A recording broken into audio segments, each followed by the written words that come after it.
Nobody bakes you cookies, bandages your scraped knees, or sings you to sleep quite like good old mom. And because it's Mother's Day soon, we figured this would be a great time to honor 10 awesome moms who don't exist, but we wish they did. Wait. It's worst moms. What did you just say to me? It's top 10 worst moms. Oh. The opposite of what I just told you. Hey, I'm Nervous Nick for Screw Attack's Top 10 Worst Moms. Number 10. If there's one important part of parenting in the event of a zombie apocalypse, it's knowing where your kids are at all times. Seriously, how is this not just built into our DNA? Lori Grimes of The Walking Dead must have missed the memo, because from the start of season 1, she's been losing track of Carl over and over and over and over again. Frankly, the kid's just lucky that he wasn't eaten with how many times Lori's left him without a weapon. She actually tried to take a gun away from Carl when everyone finally realized that maybe, just maybe, him having a weapon could save his life. To be honest, the problem isn't just that Lori's absent-minded, it's that she keeps trying to dump the responsibility for Carl onto everyone else. Excuse me, could you watch Carl for a second? Yeah, sure, Lori, where are you going? Oh, nothing really. I'm just gonna go have sex, and then when I'm giving birth, I'm gonna die so that all you guys have to take care of 2 kids. See you later. Mother of the Year, everyone. Number 9.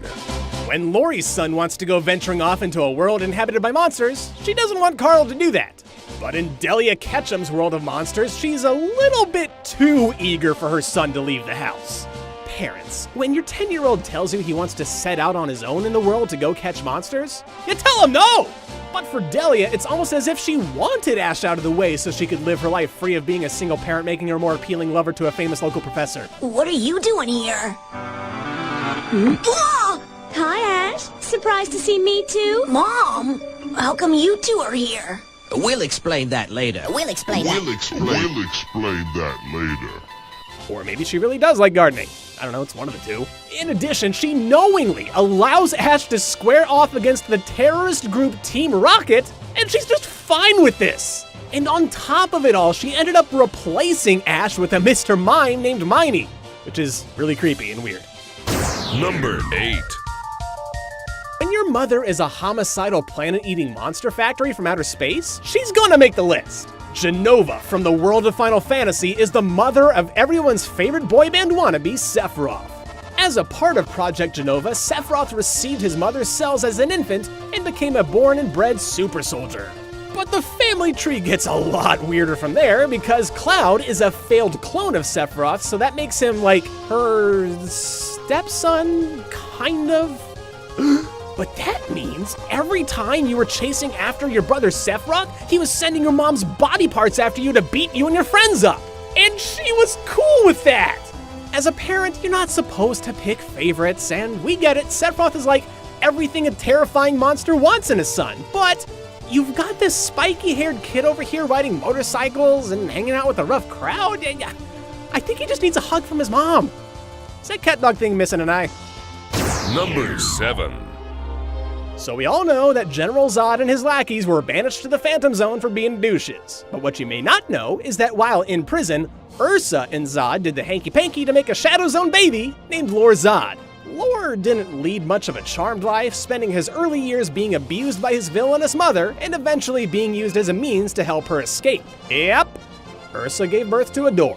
But by the time Ursa arrived on Earth, Lord Zod had become adopted by the very people she hated most, Lois and Clark Kent. And they were great parents, until mean old mom had to take that away from him too by locking Superman in the Phantom Zone and beating up Lois right in front of her own son. When Lex Luthor figured out a way to have the Phantom Zone suck up all the escaped inmates, the super stepson happily sacrificed himself in order to help put his deadbeat mom back behind bars. So you know, if that's any indication of how terrible Ursa was as a mother. Number 6. Surprising abso-freaking-lutely no one of the worst moms out there is the leader of ISIS. No, bring up the other one from Archer. Thank you, yes, that. It's Sterling Archer's mother, Mallory, okay? So, Mallory Archer gave birth to her son in a bar, which honestly tells you everything you need to know about her, but it gets worse. See, Mallory was deep in the spy game when Sterling came around, so she abandoned her newborn to the bartender for the next 5 years, and even when she did come around, it kind of went like this. I don't have a mother, and if I did, hate her! Listen, nobody said that running a spy agency and raising a child would be easy, but come on, lady! Like, let's face it, Woodhouse was a much better parent anyway. And if you think that's dark, you may want to brace yourself for the rest of this list. What the hell good are you? Number 5. Mystique. Easily one of our favorite anti-heroes, but not one of our favorite moms. Twice she has gone to abandon her little offspring, and each time, karma has come back to collect. First, you have the tragic Kurt Wagner, aka Nightcrawler. When Mystique got it on with Azazel and gave birth to a demon baby, the townspeople wanted none of that, so Mystique threw her own baby off a friggin' waterfall.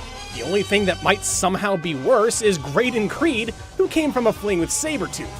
But unlike his parents, Graydon was not born a mutant, a fact that Mystique hated so much that she abandoned him as well. When Graydon grew up and learned the truth, he became a leader of various organizations which all promoted mutant genocide until Mystique traveled back in time to assassinate her own son. And then there was that one time she adopted Rogue, but don't even get me started on that. Number 4. It's a mother's job to raise her child and protect them from harm. However, it's also their job to let the kid learn a few lessons on their own and give them a realistic idea of what the world's like. Norma Bates is the embodiment of overprotective, selfish coddling that, in her case, not only creates a serial killer, but also keeps him on the streets. Norma's own need for Norman in her life leads Norman down the path of mental illness to a point that is just sickening. She spent years telling Norman that they were the same person and that they only needed each other, which created the psychotic personality that Norman taps into whenever it's murder time. Norma is extremely jealous and tries to destroy any meaningful relationships that Norman creates, even after her own death.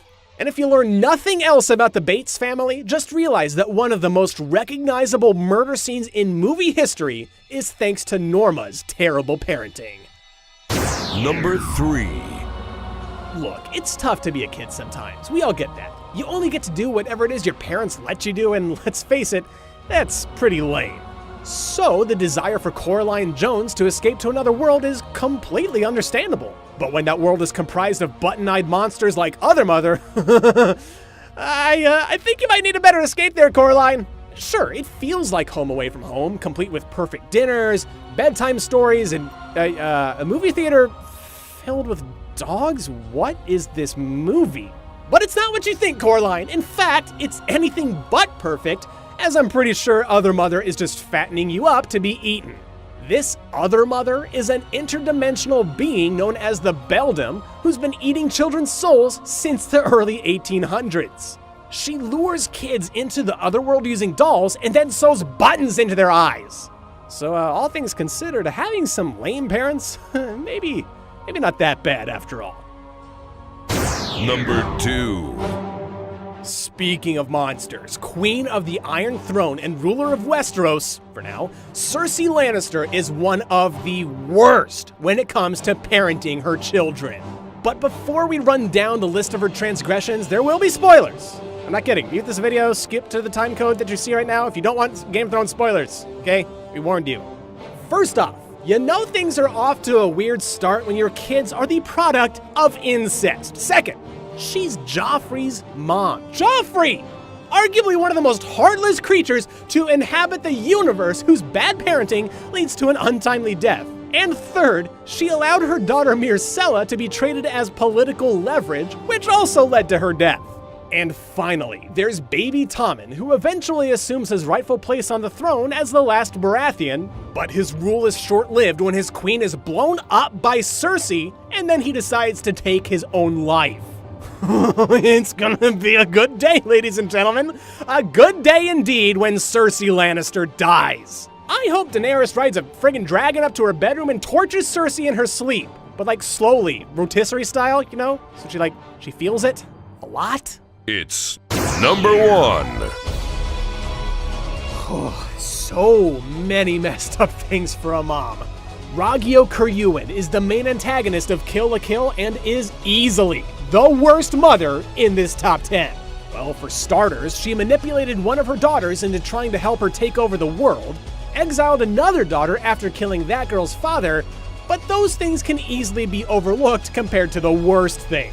The real reason Ragyo is on this list is because she crosses a line that no other mother on this list would dare approach, not even Cersei. And that's because, on more than one occasion, I'm just gonna say it, Ragyo would fondle and sexually assault her own daughters. That's messed up, man. I don't want to watch that. I don't even want to think about that. In fact, I'm glad I'm just safely inside this voiceover booth so I can talk about this horrible act without having to look at it myself. But I suppose we can all find at least a little bit of solace with the knowledge that Ragyo committed seppuku when her daughters defeated her in the end. And after all she's done, I say good riddance. Our secret number 11 is Kate McAllister from Home Alone, because when the whole family's getting in the van screaming, "Sit next to me! No, sit next to me!" How are you gonna forget one of them before heading to the airport? Mind you, she did this not once, but twice. Oh, and look at how the kid turned out. Well, thanks for never forgetting me, Mom. I love you.